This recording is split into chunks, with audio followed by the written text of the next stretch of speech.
నా సాక్ష్యం చెప్పాలంటే నాలో ఏమీ లేదు, నాలో ఏ మంచితనము లేదు. ఈ దినాన్ని ఇద్దరు ముగ్గురు నన్ను అడిగినారు, భక్సింగ్ అన్నతో కలిసి నువ్వు పరిచర్య చేసినావా అని. నేను వాళ్ళతో చెప్పినాను, భక్సింగ్ అన్న ఎక్కడా, నేనెక్కడా. నేను ఆయనతో కలిసి సహ పనివానిగా, జత పనివానిగా పరిచర్య చేసిన వాడును కాను. నేను కడపలో జన్మించిన వాడును. మా ఇంటికి కూడా భోజనాన్ని కూడా ఆయన వచ్చినవాడు. మా ఇంటి వెనకాల మాకుండే ఖాళీ స్థలంలోనే ఆ దినాల్లో ప్రత్యేకమైన కూటములు కూడా జరిపించిన వారు. అప్పుడు కూడా మా ఇంటికి వచ్చేవాడే. కానీ మేము దూరంగా నిలుచుకునే వాళ్ళము, చేతులు కట్టుకొని నిలుచుకునే వాళ్ళము. ఆయన భోజనం చేస్తుంటే పెద్దలందరూ కలిసి మేము దూరంగా ఉండేవాళ్ళం. నాకు ఆయనకుండే పరిచయము అదే. కానీ నా జీవితంలో ప్రతిది కూడా ప్రభువైన యేసుక్రీస్తు మంచి కాపరిగా నాకు రక్షణనే వరాన్ని నాకు అనుగ్రహించిన వాడు. అంతేకాదు నా ఆత్మల కాపరిగా, ఆయన అధ్యక్షునిగా నా జీవితంలో మంచి జరిగేదాని కొరకై ఆయనే ముందుండి ఆయన అన్ని ఏర్పాట్లు చేసుకున్నవాడు. నేను సరిగా చదువుకోలేదు. ఇంటిలో ఉన్నప్పుడు ఎంతో భయముతో భక్తితో జీవించిన వారము. పై చదువులకని కడప వదిలిపెట్టి తిరుపతికి వెళ్ళిన తర్వాత స్వాతంత్రం వచ్చింది కనుక చెడిపోయిన వారమే, నేను చెడిపోయిన వాడనే. కానీ తిరిగి నా చదువు అయిపోయిన తర్వాత, తిరిగి కడపకు వచ్చిన తర్వాత, ఉద్యోగంలో చేరకముందు ఆ మధ్య ఖాళీ స్థలంలో ఒక దినాన ప్రభు నన్ను దర్శించినాడు. నా పాపాలు ఒప్పుకున్నాను, నా పాపాలు క్షమించినవాడు, తన బిడ్డగా చేసుకున్నవాడు. ఆ దినము నుండి కూడా ప్రతి విషయంలో కూడా దేవుడే ముందుండి నన్ను నడిపించినవాడు. నేను పై చదువులకు వెళ్ళాలని నాకెంతో ఆశ ఉన్నింది, పోస్ట్ గ్రాడ్యుయేషన్ చేయాలని. కానీ ఆర్థిక పరిస్థితులను బట్టి నేను వెళ్ళలేకపోయినాను. నా చదువు గ్రాడ్యుయేషన్తోనే ఆగిపోయింది. నేను చదువు ముగింపబడిన తర్వాత, నేను ఇంజనీరింగ్ పాస్ అయిన తర్వాత వెంటనే నాకు ఉద్యోగం దొరికింది. ఆ దినాల్లో ఉద్యోగాలు చాలా తొందరగా దొరికేటివి. నాకు వెంటనే ఉద్యోగం దొరికింది. దేవునికి స్తోత్రములు. కడపలోనే ఉద్యోగం దొరికింది. అప్పుడు నేను మారుమనస్సు పొందినవాడను. దేవుని మందిరం అంటే మేము ప్రేమించేవారం. ఆ దినాలు దేవుని మందిరము, నేను కొత్తలో ఉద్యోగంలో చేరినప్పుడు దేవుని మందిరానికి మా ఇంటికి మధ్యన ప్రహరీ గోడ కూడా లేదు. అంతా కూడా ఒకటే కాంపౌండ్లో ఉన్నింది. రాత్రి వేళ పోయి దేవుని మందిరంలోనే పండుకునేవాడిని. దేవుని మందిరం అంటే ఎంతో ఆశ కలిగిన వాడను. నేను అనుకుంటాను, ఆ దినాల్లో దేవుని మందిరాన్ని ప్రేమించి దేవుని మందిరంలో చేయని పని లేదు. అప్పుడు నాకు కొత్తలో నాకు ఆఫీస్లోనే ఉద్యోగం దొరికింది. 5 గంటలు అయిపోతాను, ఆఫీస్ అయిపోతాను, వెంటనే ఇంటికి వచ్చేవాడును. మొట్టమొదట వెళ్ళే స్థలము దేవుని మందిరమే. స్నేహితులు లేరు, ఎవరు లేరు, దేవుడే స్నేహితుడు. దేవుని మందిరమే ప్రాముఖ్యమైన స్థలము. దేవుని బిడ్డలే స్నేహితుడు. నాకు చాలా ఆశ దినాల్లో దేవుని మందిరాన్ని నేను ఒక్కడనే ఊడ్చాలని. సాయంకాలం మీటింగ్ అంటే తొందరగా వెళ్ళేవాడిని. చాలామంది వస్తారు ఊడ్చేదానికి. ఇక్కడ కూడా సాయంకాలము యవనస్తులు అనేక మంది వచ్చినారు. కానీ నేనే ఊడ్చాలా, నేనే చేపలేయాలని ఎంతో ఆశతో వచ్చి పనిచేసేవాడును. దేవుని మందిరంలో ఫలాని పని చేయలేదని లేదు, కానీ అన్ని పనులు చేసినాను. నేను అనుకుంటాను అదే దేవుని యొక్క ఆశీర్వాదం. నాకు ఉద్యోగంలో చేరినప్పుడు కొంతమంది గవర్నమెంట్లో పనిచేసే వారికి అర్థం చేసుకుంటారు. సర్వీస్ కమిషన్లో ర్యాంకింగ్ ఇస్తారు. 1వ ర్యాంకు, 2వ ర్యాంకు, 3వ ర్యాంక్ అని. ఆ సర్వీస్ కమిషన్లో నా బ్యాచ్లో 72 మంది సెలెక్ట్ అయినారు. జూనియర్ ఇంజనీర్ అని అప్పుడు పోస్టు. 70 మందిలో నా ర్యాంకు 69. అనగా నేను పైకి వచ్చేదానికి ఉద్యోగంలో ఎటువంటి ఆస్కారమో లేదు. కారణం సర్వీస్ కమిషన్ ర్యాంకింగే ప్రాముఖ్యమైంది. ఎంతో వెనకబడిపోయి ఉన్నాను. నాకు ఎలాంటి పైకి పోతాననే ఆశ కూడా నాకు లేదు. కారణం నేను ఎంతో సర్వీస్లో వెనకబడిపోయి ఉన్నాను సీనియారిటీలో.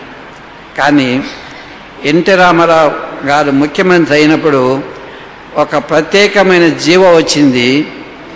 ఆ జీవో ద్వారా నాకు డిప్యూటీ ఎగ్జిక్యూటివ్ ఇంజనీర్ నుండి ఎగ్జిక్యూటివ్ ఇంజనీర్ అనగా 2వ స్థానం నుండి 3వ స్థానానికి వెళ్ళేటప్పుడు 45 ర్యాంక్స్ నాకు పైన జంప్ వచ్చింది. అది ఆశ్చర్యకరం. నాకు పైకి వచ్చినాను. ఆ తర్వాత ఆ జీవో కూడా తీసివేయబడింది. కానీ ఆ జీవో ఉండే సమయంలో నేను 45 ర్యాంక్స్ పైకి వచ్చినాను. దానివలన నాకెంతో ఉద్యోగ సంబంధముగా మేలు జరిగింది. అనేకమైన పరిస్థితులు గుండా వెళ్ళినాను. కానీ వాటన్నిటిలో కూడా దేవుడు నాకు సహాయపడినవాడు. ఉద్యోగంలో చాలా కఠినమైన పరిస్థితులు. ఒకసారి ఓ పని జరుగుతుండేటప్పుడు కాంట్రాక్టర్ కాంక్రీట్ వేస్తున్నాడు పునాదికి. నువ్వు సరిగా వేయడం లేదు, ఇది పద్ధతి కాదని చెప్తే కాంట్రాక్టర్ వినలే. పని ఆపు చేసేదానికి నాకు అధికారము లేదు. నేను చేసిన పని అక్కడుండే నా క్రింద పని చేసే వాళ్ళందరినీ కూడా ఆ పనిలో నుండి బయటకు తీసుకొని వెళ్ళిపోయినా. ఆ కాంట్రాక్టర్ భయపడినాడు. వెంటనే నా పై అధికారి ఎగ్జిక్యూటివ్ దగ్గర పోయి నా మీద ఏం చెప్పినాడేమో తెలీదు. ఆ రాత్రి నన్ను పిలిచినాడు. రేపు ఉదయకాలమున నేను ఇన్స్పెక్షన్ పోతున్నాను, నువ్వు కూడా రా అన్నాడు. నేను చెప్పినాను, సార్ మీరు ఇన్స్పెక్షన్ పోయేటప్పుడు నేను మీతో కూడా రావాలనే రూల్ ఎక్కడా లేదు, మీరు వెళ్ళండి, నేను మీతో కూడా రానన్నాను. కారణం ఆయన పోయి నాకు వ్యతిరేకంగా చెప్తాడని తెలుసుకున్నాను కాబట్టి నేను పోలే. అక్కడ పోయినాడు, ఆ పని మొదలుపెట్టి ఇచ్చినాడు, అది జరుగుతుంది. నేను ఊరుకోలే. నేను ఉద్యోగరీత్యా అందరూ చాలా నింద వేస్తారు, ఈయన చాలా కోపిష్టి అని. నేను ఊరుకోలే. నేను ఆయనకు ఒక ఉత్తరం రాసిన. ఏమని, నేను పని సరిగా జరగడం లేదని నేను కాంట్రాక్టర్ హెచ్చరిస్తే నువ్వు వెళ్ళి ఆ కాంట్రాక్టర్ని ఎంకరేజ్ చేసి తప్పుడు పని చేసేదానికి నువ్వు మార్గాన్ని ఆ కాంట్రాక్టర్ చూపించినావు. దీని బాధ్యత నీదే అని లెటర్ రాసినాను. ఆఫీస్కి వాళ్ళకి ఇచ్చి వాళ్ళ దగ్గర సంతకం చేయించుకున్నా, సీల్ వేయించుకున్నా. అంటే అది చాలా తిరుగుబాటే. అది అటువంటి పరిస్థితుల్లో సైతము దేవుడు నాకు సహాయపడినాడు. అక్కడ గొడవలు ఎక్కువైపోయి నేను సెలవు పెట్టాల్సిన పరిస్థితి వచ్చింది. ఆ తర్వాత ఎగ్జిక్యూటివ్ ఇంజనీర్ నుండి సూపరింటెండెంట్ ఇంజనీర్గా ప్రమోషన్ రావాలా. ఎవరితో అయితే నేను గొడవ పెట్టుకున్నానో, తిరుగుబాటు చేసినానో, ఆయన నాకు కాంబినేషన్ రిపోర్ట్ ఇవ్వలే. 2 సంవత్సరాలు రిపోర్ట్ ఇవ్వలే. నా ప్రమోషన్ ఆగిపోతుంది. నేను వెళ్ళి ఆయన అడిగినాను, సార్ అప్పుడు ఆయన నెల్లూరులో పనిచేస్తున్నాడు, వెళ్ళి నా కాంబినేషన్ రిపోర్ట్ పంపించండి సార్ అని అడిగినాను. రేపు రా అన్నాడు. రేపు మళ్ళా వెళ్ళినాను. మళ్ళా అన్నాడు, రేపు మధ్యాహ్నం మా ఇంటికి భోజనానికి రా అన్నాడు. మధ్యాహ్నం వాళ్ళ ఇంటికి భోజనానికి పోయినాడు. భోజనం పెట్టినాడు. రిపోర్ట్ చేతికిచ్చి అన్నాడు, ఈ రిపోర్ట్ నీకెంతో మేలు చేస్తుంది, నీకు ఉన్నతమైన స్థానం వస్తుంది అన్నాడు. ఆయన రాసిన రిపోర్టు, ఇంకా 2-3 రాసిన రిపోర్టు వల్లనే నాకు 45 ర్యాంక్స్ పైకి వచ్చింది. ఆ దేవునికి స్తోత్రములు. తర్వాత ఎస్సీగా వచ్చేటప్పుడు కూడా రొటీన్గానే నేను పోయినాను. కానీ అక్కడ ఒక వ్యక్తికి, ఆ పేరు చెప్పడం మంచిది కాదు, 10,000 రూపాయలు డబ్బులు ఇమ్మన్నారు. నేను ఇవ్వను అని చెప్పిన. 10,000 డబ్బులు ఇస్తే నీ ఫైల్ క్లియర్ చేస్తాం. నేను ఇవ్వను అన్నాను. డిపిసి అంటే డిపార్ట్మెంటల్ ప్రమోషన్ కమిటీ ఒక ప్యానెల్ తయారు చేస్తారు. దాని యొక్క లైఫ్ ఆగస్టు 31వ తారీఖే. ఆగస్టు 31 తారీఖు లోపల అది ఆ ప్రమోషన్ రాకుంటే తిరిగి రాబోయే సంవత్సరంలో కొత్తగా ప్యానెల్ తయారు చేయాలి. ఆగస్టు 31 తారీఖు వచ్చింది. హైదరాబాద్లో ఉండే నా బాస్, ఇంజనీరింగ్ బాసు, వేకెన్సీస్ ఉన్నాయి, ఎక్స్టెండ్ చేయమని అడిగితే గవర్నమెంటు 31 డిసెంబర్ వరకు ఎక్స్టెండ్ చేసినారు. ఫైలు క్లియర్ కాలే. కడపలో ఒక తెలుగుదేశం గవర్నమెంటు, నేను కాంగ్రెస్ వాడిని ముద్ర ఒకటి ఉంది, నేను ఆయన దగ్గరికి వెళ్ళినాను, మంత్రి దగ్గరికి. సార్, నా ఫైలు పలానా చోట పెండింగ్ ఉందని. ఆయన పోయి ఆయన అడిగినాడు, క్లియర్ చేస్తా అన్నాడు, క్లియర్ చేయలేదు. తర్వాత డిసెంబర్ వచ్చింది, నేను మళ్ళా పోయిన అడిగినాడు, సార్ నా ప్రమోషన్ ఫైల్ కదలలేదు సార్ అని. నన్ను ఏం చేయమంటావయ్యా? నేను ఆయనకి చెప్పినాను, ఆయన డబ్బులు ఇవ్వడు, నీకు ఎంత డబ్బులు కావాలని చెప్పు, నేను ఇస్తానని చెప్పినాను ఆయనకు. లేదన్నా క్లియర్ చేస్తా అన్నాడు, క్లియర్ చేయలేదు అన్నాడు. కానీ ఆ దినాల్లో ఈ మాదిరి నెట్టు అవన్నీ లేవు, మెయిల్స్ అవన్నీ లేవు. 31వ తారీఖున ఆఖరి దినం, నాకు ప్రమోషన్ రాకుంటే ల్యాప్స్ అయిపోతుంది. 30వ తారీఖున నాకు హైదరాబాద్ నుండి ఫోన్ వచ్చింది, నీ జీవో నంబర్ రాసుకో, ఇప్పుడే రిలీవ్ అయ్యి చేరు అని. ఫోన్లో ఆర్డర్ వచ్చింది. ఆ ఫోన్లోనే నేను ఛార్జ్, కడపలో ఉన్నాను, కర్నూలులో ఆయనకు ఛార్జ్ ఇవ్వాలా, హైదరాబాద్లో పోయి చేరాల. ఆ రాత్రి కర్నూలు ఆయనకు ఫోన్ చేస్తే ఆయన బస్ స్టాండ్కి వస్తే బస్ స్టాండ్లోనే సిటీసీలన్నీ ఉంటాయి. సంతకం పెట్టినాము. 31వ తారీఖున చేరినాను. కేవలము దేవుని యొక్క అద్భుతమైన కార్యమే. నేను హైదరాబాద్ ఉద్యోగంలో చేరుతానని అనుకోలే. దేవుడే ఆ దినాన్న ఆ కార్యాన్ని జరిగించినవాడు, ఆయనే నడిపించినవాడు. అనేకమైన ఇబ్బందులు ఉన్నా కూడా, అనేక పర్యాయములు అనేకులతో గొడవ పెట్టుకున్నవాడినే నేను. కారణం, నా పద్ధతిని నేను మార్చుకునేవాడిను కాను. నేను ఏది మంచిదో, ఏది సరైన విధానమో అట్లే నేను చేసేవాడను.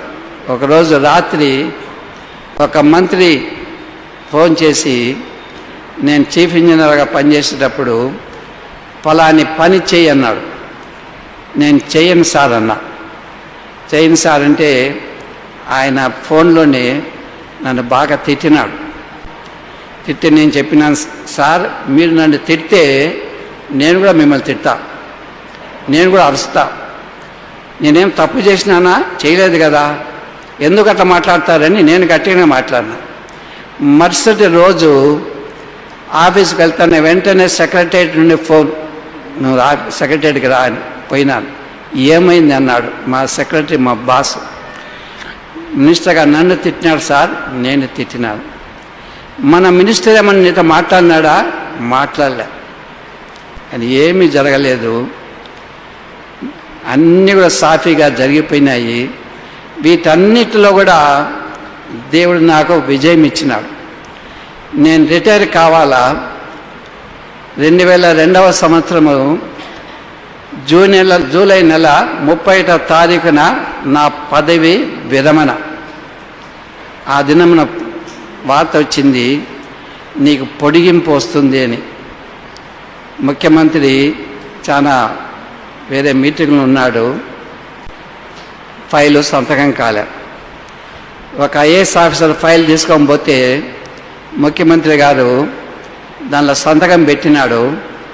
మీరు ఏం రాసుకుంటారో రాసుకొని పోండి అని సెక్రటరీకి ఇచ్చి పంపించేసినాడు. ముందుగానే మాట్లాడి ఏం చేయాలనే టైం కూడా ఆయనకు లేదు. ఆ సెక్రటరీ, అప్పుడు నేను చీఫ్ ఇంజనీర్గా ఉన్నాను, ఆయన రాసినాడు దాంట్లో, ఈయనకు ఇంజనీరింగ్ చీఫ్గా ప్రమోషన్ ఇచ్చి 1 సంవత్సరం ఎక్స్టెన్షన్ ఇస్తుందని. ఆ పోస్టే లేదు నాకు అప్పుడు. అయినా కూడా దేవుడు నాకు అనుగ్రహించినాడు. ఇవన్నీ కూడా దేవుని యొక్క కృపని నేను అనుకుంటాను. దేవుని మందిరంలో నేను చేసిన పనికి దేవుడు నాకు ప్రతిఫలం ఇచ్చినాడని. దేవుని మందిరంలో అన్ని పనులు చేసినాను, అదే నాకు ప్రతిఫలమని నేను ఇప్పుడు కూడా అనుకుంటాను. 1 సంవత్సరం ఎక్స్టెన్షన్ అనేది 10 సంవత్సరాల వరకు అది వెళ్ళింది. అనగా నేను గవర్నమెంట్లో 48 సంవత్సరాలు ఉద్యోగం చేసిన వాడను. నాకు తెలిసి మా డిపార్ట్మెంట్లో ఎవరు కూడా అన్ని సంవత్సరాల పని చేయలే. కారణం దేవుని కృపని. నా వివాహ సమయంలో కూడా దైవదాసుడు, అప్పుడు కడపలో ఉండే దైవదాసుడు నన్ను పిలిచి, నీ వివాహం గురించిన భారం నాకుంది అని నాకు అన్నాడు. నేను చెప్పినాను, సార్ అన్నా, నాకు పలాని జబ్బు ఉంది, నేను వివాహానికి యోగ్యుడను కాను, నా వివాహం చేసుకోవాలనే ఆశ నాకు లేదని చెప్పినాను. ఆయన ఊరుకోలే. నన్ను పిలుచుకొని వెల్లూరు హాస్పిటల్కు, సిఎంసి హాస్పిటల్కి ఆయనే తీసుకొని వెళ్ళినాడు. ఆ సేవకుడు నన్ను ప్రేమించి తీసుకొని వెళ్ళి అక్కడ అన్ని పరీక్షలు చేసిన తర్వాత ఇతనికి వివాహం చేసుకునే దానికి ఎటువంటి ఆటంకం లేదని వారు చెప్పినారు. ఆయన నన్ను ప్రేమించి ఆయన వలన నాకు వివాహం కొరకై కూడా మార్గం సవాలు చేయబడింది. ఆ తర్వాత ఆయన దేవుని మందిరంలోని కడపలో ఉండే ఒక సహోదరిని చూపించి, ఆ సహోదరిని నీకు సరైన భార్యగా ఉంటుంది, ఆమెను చేసుకోమని అన్నాడు. ఆర్థికంగా మేము వెనకపడిపోయి, బయట చూసే వాళ్ళకేమో మేము ధనవంతులను అనుకుంటారు, కానీ ఆర్థికంగా వెనకపడిపోయిన వారమే. మా నాన్న చదువుకునేటప్పుడే చనిపోయినాడు. 4 పిల్లలను మా అమ్మ పెంచింది. హాస్టల్ ఫీజు, కాలేజ్ ఫీజు, పుస్తకాలు అన్నీ. కానీ ఇబ్బందికరమైన పరిస్థితులు కనుక నేను అనుకునేవాడను, ఒక మంచి స్టేటస్ ఉండే కుటుంబంలో పెళ్లి చేసుకోవాలనుకున్నాను. ఆ సహోదరి తండ్రి కూడా లేడు, వారి కూడా ఏమీ లేదు. నేను ఒప్పుకోలే మొదట, కానీ దేవుడు నాతో మాట్లాడినాడు. నాకు దేవుని వాగ్దానం కూడా ఇచ్చినాడు. 2వ సమూయేలు 7వ అధ్యాయంలో తెలుగులో నేను నీకు సంతానము కలగజేసేదనని, ఇంగ్లీష్ తర్జుమాల్లో వేరే తర్జుమా రాయబడింది, నేను నిన్ను ఒక ఇంటివాడనగా చేసేదను. నేను ఆ స్త్రీని వివాహమైంది. ఆ పెళ్లి కార్డ్స్ కూడా మా అమ్మ కొట్టించింది. సత్యం చెప్తున్నా, వాళ్ళకు పెళ్లి కార్డులు కొట్టించే డబ్బు కూడా వాళ్ళ దగ్గర లేదు. వారి తరపున పెళ్లి కార్డులు మా అమ్మ కొట్టించి వాళ్ళకి ఇచ్చింది. కానీ దేవుని చిత్తానికి నేను లోబన్నాను, దేవుని దాసునికి లోబన్నాను. ఆ దినాల్లో దైవదాసులు ఎంతో ప్రేమించేవారు, ఎంతో పురికొల్పేవారు, సరైన విధానంలో నడిపించేవారు, మంచి కాపరులుగా నడిపించేవారు. ఆయన ఆ వివాహమైంది 1968వ సంవత్సరం వివాహమైంది. 50 సంవత్సరాలు ఈ సంవత్సరం దాటిపోయింది. మాకిద్దరు పిల్లలు. ఇద్దరిలో ఒకరేమో అమెరికాలో ఉద్యోగం చేస్తున్నాడు, ఒక పాపేమో అక్కడ సింగపూర్లో ఆ సంపూర్ణమైన సేవ చేస్తుంది. మీ దగ్గర ఉండే ఓబేదు యొక్క అన్నని నా అల్లుడు. వారిద్దరు కూడా అక్కడ సంపూర్ణమైన సేవలో ఉండేవారు. నా పాపకు కూడా పెళ్ళి అవుతుందని అనుకోలే మేము. ఆమె అంత అనారోగ్యంగా ఉన్నింది. ఆ కుటుంబాన్ని ఒకరోజు మేము అప్రోచ్ అయినాం. అన్న, మీ కుమారునికి మా పాపని ఇవ్వాలని మా కోరిక ఉంది, ఏం చెప్తారని అడిగినాం. ఆ తర్వాత వేరే వాళ్ళకి చెప్పినారు, ఆ పిల్ల రోగిష్టి, ఆమెను ఎందుకు చేసుకుంటారంటే వారు వెనుకపోయినారు, వారు ఒప్పుకోలేరు. తర్వాత 2-3 నెలలైన తర్వాత మళ్ళా భారం వచ్చింది, మళ్ళా పోయి అడిగినాము. వెంటనే ఒప్పుకున్నారు. వివాహమైంది. వివాహమైన దినాన కూడా నా కుమార్తె ఎంతో జబ్బుగా ఉన్నింది. అట్లనే వివాహం జరిపించబడింది. కానీ మా కుమార్తె యొక్క భర్త కానీ అత్తమామలు కానీ ప్రేమతో ఆమెను చేర్చుకున్నారు, ప్రేమతోనే ఆమెను ఆదరించినారు, ఆమెను చూసుకున్నారు. అది కూడా దేవుని యొక్క కృపనే, దేవుడే నడిపించినాడు. దేవుని మందిరం అంటే ఎంతో ఆసక్తి. దేవుని మందిరము అది దేవుని మందిరం. ఎక్కడైతే సజీవమైన రాళ్ళు కూర్చొని ఉంటారో అది దేవుని మందిరము, దేవుని నివాస స్థలము. దేవుడు దాని మీద ఎంతో ఆసక్తి కలిగిన వాడు. మనం కూడా అదే ఆసక్తి చూపిస్తే దేవుడు మనల్ని ఆశీర్వదించేవాడుగా ఉన్నాడు. మీరు ఈ లోకరీత్యా ఆశీర్వదింపబడాలంటే, యవనస్తులు మీరు ఆశీర్వదింపబడాలంటే దేవుని మందిరాన్ని ప్రేమించవలసిన వారు. ఎక్కడైతే సజీవమైన రాళ్ళు ఆత్మ సంబంధమైన మందిరముగా కట్టబడుచున్నారో, ఎక్కడైతే అపోస్తల బోధ ఉందో, సహవాసం ఉందో, రొట్టె విరుచుట ఉందో, ప్రార్థన ఉందో, అది దేవుని మందిరము. ఉదయకాలం చెప్పినాను, దేవుని మందిరానికి భయపడాలా, దేవుని మందిరాన్ని సన్మానించాలా, దేవుని మందిరాన్ని గౌరవించాలా, దేవుని మందిరాన్ని ఘనపరచాలా. అప్పుడు దేవుడు మనల్ని కూడా ఘనపరుస్తాడు. నా జీవితంలో నాకు ఏమీ లేదు, నేను చదువులో కూడా వెనకబడిపోయిన వాడనే, కానీ దేవుని కృప వల్లనే అన్ని దేవుడు జరిగించిన వాడు. ఒకే ఒక కారణం, దేవుని మందిరాన్ని నేను గౌరవించిన వాడను కనుక దేవుడు నన్ను కూడా ఘనపరిచినవాడు. రాబో దినాల్లో కూడా నా ప్రార్థన అంతే. పౌలు యొక్క ప్రార్థన నా ప్రార్థన. తిమోతికి రాసిన 2వ పత్రిక 4వ అధ్యాయము. తిమోతికి రాసిన 2వ పత్రిక 4వ అధ్యాయము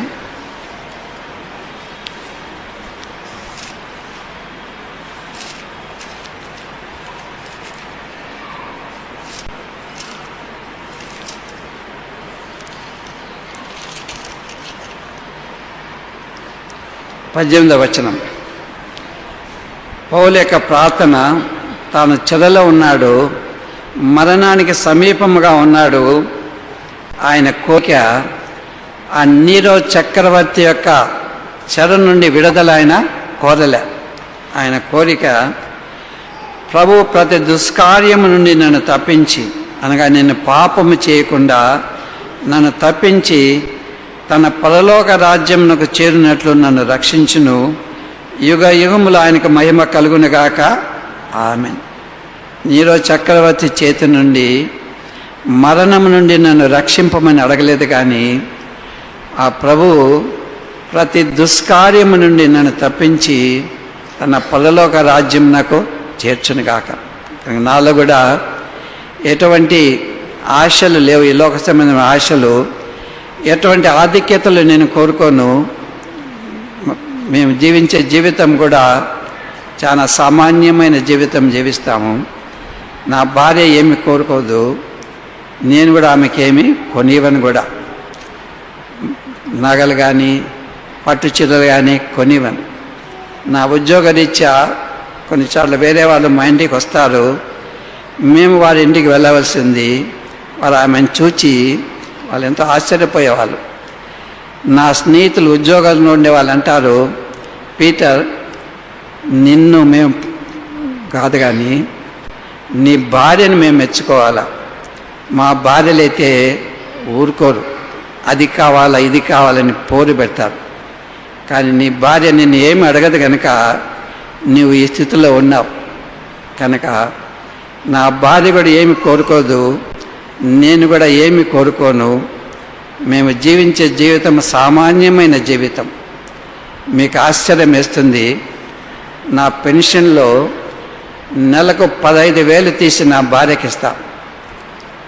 నెల ఖర్చు అదే, అనగా న్యూస్ పేపర్ ఖర్చు, ఫ్లాట్లు ఉన్నాం కాబట్టి మెయింటెనెన్స్ ఖర్చు, కరెంట్ ఖర్చు, మా భోజన ఖర్చులు అన్నీ కూడా దాంట్లోనే.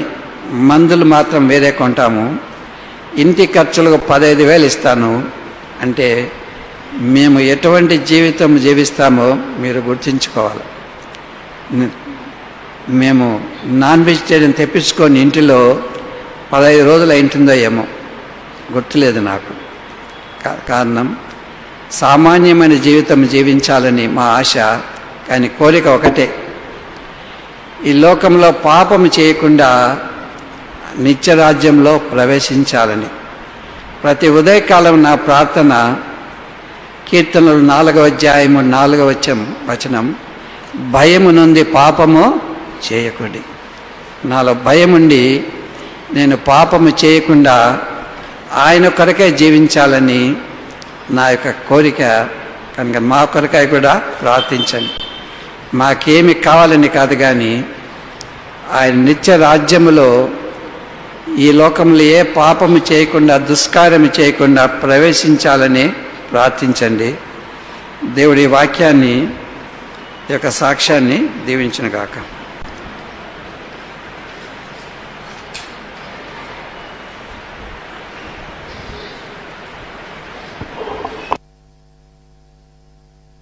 కళ్ళు మూసుకుంటాం, మోకరిద్దాం. కళ్ళు మూసుకోనండి. ఒక నిమిషం మనం